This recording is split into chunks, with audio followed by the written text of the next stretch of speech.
নমস্কার। আগামীকাল ২৯শে মার্চ শনিবার দিন, এই দিন সূর্যগ্রহণ এবং শনিশ্চরী অমাবস্যা, সাথে শনিদেব কুম্ভ রাশি থেকে বেরিয়ে মীন রাশিতে প্রবেশ করছে। তাহলে এই মহাযোগে আপনারা যদি রাত ৮টা ১৮ মিনিটে একটি বিশেষ গাছের মূল বা শিকড় ধারণ করতে পারেন, তাহলে বলা হয় যে সর্ব মনস্কামনা এতে পূর্ণ হয়। আপনারা একটা আহ চারিদিক থেকে প্রোটেকশন কিন্তু পেয়ে যাবেন। এছাড়াও আপনি যাকে চাইবেন তাকেই কিন্তু বশীভূত পর্যন্ত করতে পারবেন। আপনি যা বলবেন অপর ব্যক্তি সেই কাজটা করতে কিন্তু বাধ্য হয়ে যাবে, যদি আপনারা এই একটি গাছের শিকড় প্রপার ওয়েতে ধারণ করতে পারেন। এছাড়াও একটি বিশেষ গাছ রয়েছে, সেটি যদি আপনারা অমাবস্যার দিন নিজের গৃহে লাগাতে পারেন, তাহলে বাস্তু দোষ দূর হয় এবং সেই গৃহের বাস্তুর মধ্যে একটা কিন্তু পজিটিভ এনার্জি মানে প্রোটেকশন দেয়। যাই হোক, বহু তান্ত্রিক ক্রিয়ায় দেখবেন অপরাজিতা গাছের মূল বা শিকড় ব্যবহার কিন্তু করা হয়। সুতরাং আমি আমার পূর্বেকার অনেক ভিডিওতে আলোচনা করেছি যে বাড়িতে অবশ্যই সাদা অপরাজিতা হোক বা নীল অপরাজিতা হোক, দুটোই কিন্তু আবশ্যক প্রত্যেকটা গৃহস্থ পরিবারের ক্ষেত্রে। যাই হোক, এই গাছটির শিকড় আপনাদেরকে কিন্তু একটি বিশেষ দিনে তিথিতে সংগ্রহ করতে হবে। তবে এই ক্রিয়াটি করার জন্য আপনাদের কিন্তু সাদা অপরাজিতা গাছের ব্যবহার করতে হবে। নীল অপরাজিতা গাছের ব্যবহার করলে কোনো প্রকারের ফল পাবেন না। দেখুন, অমাবস্যা ও সূর্যগ্রহণ চলাকালীন আপনাদেরকে কিন্তু এই গাছের শিকড় জোগাড় করতে হবে এবং ২৯শে মার্চ অর্থাৎ আগামীকাল রাত্রি ৮টা ১৮ মিনিটে এই বিশেষ টাইমে এই ক্রিয়াটি কিন্তু আপনাদের করতে হবে, অর্থাৎ শিকড়টি নিজের শরীরে ধারণ করতে হবে। যাই হোক, দেখুন, এই শ্বেত অপরাজিতা গাছের মূল যখন সংগ্রহ করবেন, তার একটি বিশেষ কিন্তু প্রপার নিয়ম রয়েছে, ওয়ে রয়েছে। যেমন ১ থেকে ১.৫ ইঞ্চি সাইজের একটি অপরাজিতা গাছের মূল সংগ্রহ করবেন, তবে গাছের যেন কোনো ক্ষতি না হয় বিষয়টি একটু মাথায় রাখবেন। এবং যখন মূলটি আপনারা সংগ্রহ করবেন, তখন মনে মনে ৩ বার ওম অপরাজিতায় নমঃ, ওম অপরাজিতায় নমঃ, ওম অপরাজিতায় নমঃ এই মন্ত্রটি উচ্চারণ করবেন। এবং অপরাজিতা গাছটি আপনারা কিন্তু এক নিঃশ্বাসে, অর্থাৎ নিঃশ্বাস বন্ধ করে পূর্ব দিকে মুখ করে সূর্যগ্রহণ চলাকালীন বা অমাবস্যা চলাকালীন সময়ে আপনাদেরকে কিন্তু এই গাছের মূলটিকে অল্প করে কেটে নিতে হবে এবং সেই শিকড় আপনারা কিন্তু গৃহে নিয়ে চলে আসবেন।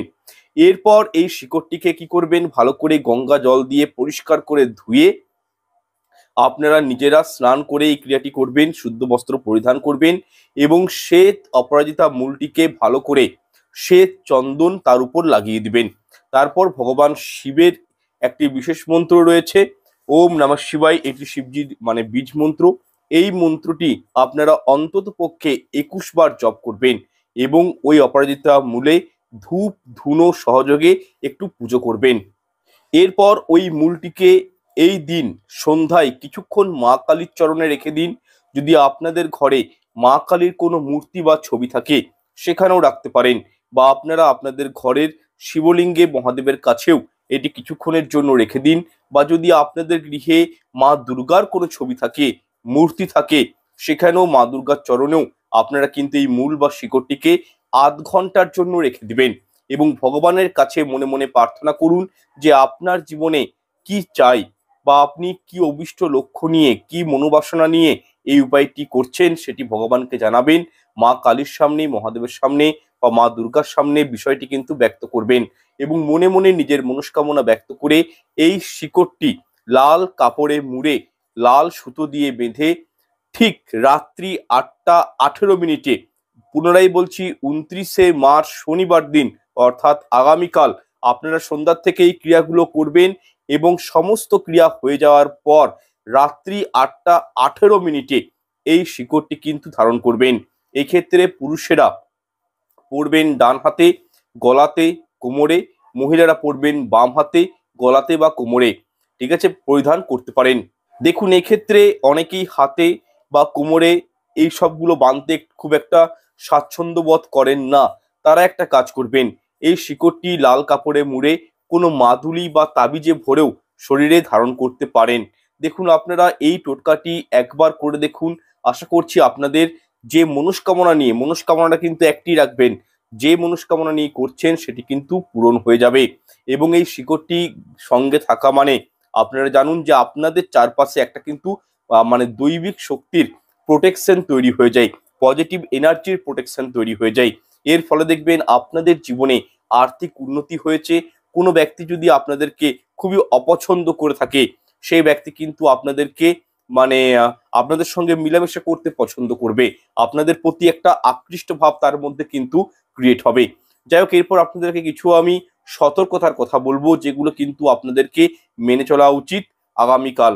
সেগুলো কিন্তু অবশ্যই পালন করবেন, কারণ 29শে মার্চ হচ্ছে শনিশ্চরী অমাবস্যা, সাথে শনিদেব ট্রানজিট হচ্ছে মীন রাশিতে। এর থেকেও বড় বিষয়টি হচ্ছে এদিন একটা সূর্যগ্রহণের প্রভাবও কিন্তু বিষয়টি আমাদের মানে লক্ষণীয় হবে। তো সেই ক্ষেত্রে এই সতর্কতাগুলো কিন্তু আপনাদেরকে অবশ্যই মেনে চলা আবশ্যক। নাম্বার 1, এই দিন কোনো কালো রঙের বস্ত্র বা নীল রঙের বস্ত্র পরিধান করবেন না। নাম্বার 2, এই দিন অবশ্যই হলুদ অথবা সাদা রঙের বস্ত্র ধারণ করবেন। নাম্বার 3, এই দিন বাইরের কোনো খাবার আপনারা খাবেন না, রেস্টুরেন্ট যাবেন না, কোনো হোটেল যাবেন না। নাম্বার 4, এই দিন ঝুট ঝামেলা অশান্তি বা কোনো প্রকার আর্গুমেন্টে মানে জড়িয়ে পড়বেন না, দূরে থাকবেন। নাম্বার 5, এই দিন সন্ধ্যার সময় সদর দরজার সামনে চারমুখী একটি প্রদীপ চামেলির তেল দিয়ে অবশ্যই প্রজ্বলিত করবেন। এর ফলেও কিন্তু ভাগ্য আপনাদের চমকে যাবে। নাম্বার 6, এদিন চুল দাড়ি নখ কাটবেন না এবং খুব প্রয়োজন ব্যতীত বাসে ট্রেনে গাড়িতে বেশি ভ্রমণ এই দিন করবেন না, অর্থাৎ বাড়ির বাইরে খুব একটা এদিন না বেরানোই উচিত। কারণ অমাবস্যার দিনে প্রচন্ড পরিমাণে আমাদের ইনভায়রনমেন্টের মধ্যে বলতে পারি নেগেটিভ এনার্জি, অশুভ শক্তি কিন্তু বৃদ্ধি পায়। নাম্বার 7, এই দিন আপনারা যদি পারেন কুকুর এবং গোমাতাকে রুটি মিষ্টি খাওয়াবেন। এর ফলে রাহু এবং কেতুর খারাপ প্রভাব কমবে।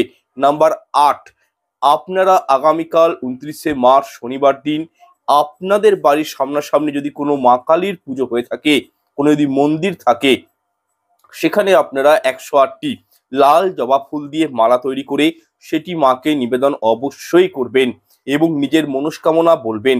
দেখবেন সমস্ত মনস্কামনা মনো ইচ্ছে মায়ের কৃপায় কিন্তু আস্তে আস্তে পূর্ণ হবে।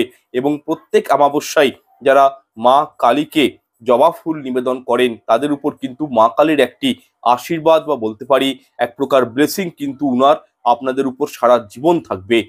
দেখুন, মা কালী, মা দুর্গা, ইনাদের জবা ফুল অত্যন্ত কিন্তু প্রিয় ফুল। এর সাথে ভগবান শ্রী হনুমানেরও জবা ফুল খুবই প্রিয়। লাল রঙের সকল প্রকার ফুল মা দুর্গার খুব প্রিয়। শুধু তাই নয়, নবরাত্রিতে এই লাল রঙের একাধিক ফুলের বিভিন্ন ধরনের তান্ত্রিক প্রয়োগ এবং টোটকা কিন্তু বহু মানুষজন নিজের ভাগ্যকে ফেরানোর জন্য করে থাকেন। যদি কারোর মঙ্গলের দোষ থাকে, যেমন বিবাহে বাধা, জাতকের সব জায়গাতে বিবাদ হয়ে যাচ্ছে, কুণ্ডলিতে কোনো রকম বাধা বিপত্তি যোগ রয়েছে, জন্মগত কোনো মারক রোগ থাকে, তাহলে সবার প্রথমে করণীয় কাজটি হলো মঙ্গলকে বলবান করা। আর এই মঙ্গলকে বলবান করার জন্য জবা ফুল গাছের একটি ছোট্ট চারা নিজের বাড়িতে আপনারা এই দিন অবশ্যই লাগাবেন।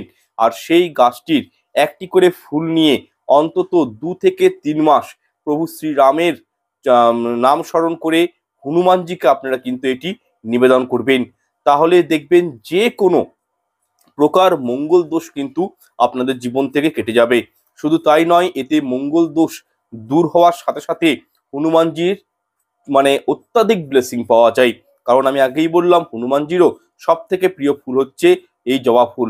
এছাড়াও দেখুন, যদি কোনো ব্যক্তি শনির 7.5 দশায় ভুগছেন, সেক্ষেত্রেও এই জবা ফুল গাছের মানে জবা ফুলের 5টি ফুল শ্রীরামের স্মরণ করে হনুমানজিকে অর্পণ করতে বললাম।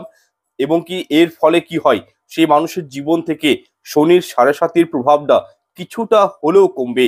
এরপর জানিয়ে দিচ্ছি যে এই জবা ফুলের মাধ্যমে কিভাবে আপনারা টাকা পয়সা ধন দৌলত অর্জন করতে পারবেন। দেখুন, আপনারা যদি ধন সম্পত্তি, চাকুরি চান অথবা কোনো বিশেষ মনোবাঞ্ছা পূরণ করতে চান, তাহলে বিশেষ করে মানে বৃহস্পতিবার দিন এই উপায়টি করতে পারেন, বা অমাবস্যা তিথিতেও উপায়টি করতে পারেন, সোমবার দিনও করতে পারেন। কিন্তু হ্যাঁ, যদি বৃহস্পতিবার বা সোমবার দিন করতে চান বা গুরুবার করতে চান, সেক্ষেত্রে একটা বিষয় মাথায় রাখবেন যে শুক্লপক্ষের তিথি দেখে উপায়টি করবেন। আর যদি আগামীকাল আপনার উপায়টি করতে চান, সেটাও কিন্তু করতে পারেন।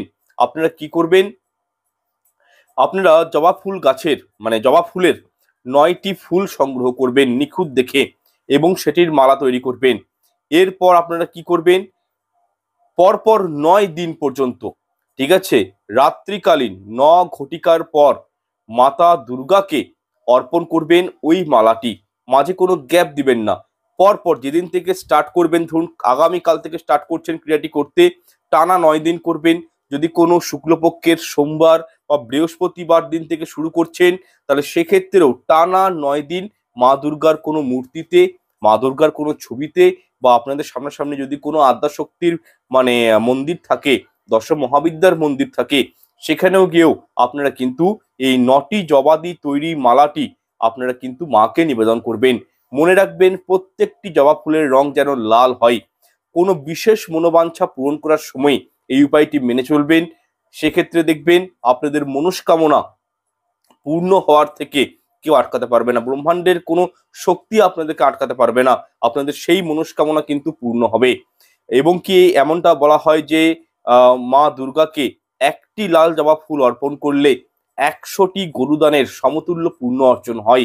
শাস্ত্রমতে এমনটি বলা হয়। সুতরাং আপনারা যদি 108টি জবা ফুল বা সামান্য 9টি জবা ফুল দিয়ে একটি মালা তৈরি করে টানা 9 দিন যদি এই প্রসেসটা করতে পারেন, তাহলে যে মনস্কামনী উপায়টি করছেন আপনারা, সেটা কিন্তু পূর্ণ হওয়ার সম্ভাবনা তৈরি হয়ে যায়। যাই হোক, অমাবস্যা সূর্যগ্রহণের কয়েকটি রেমেডি আপনাদেরকে জানালাম।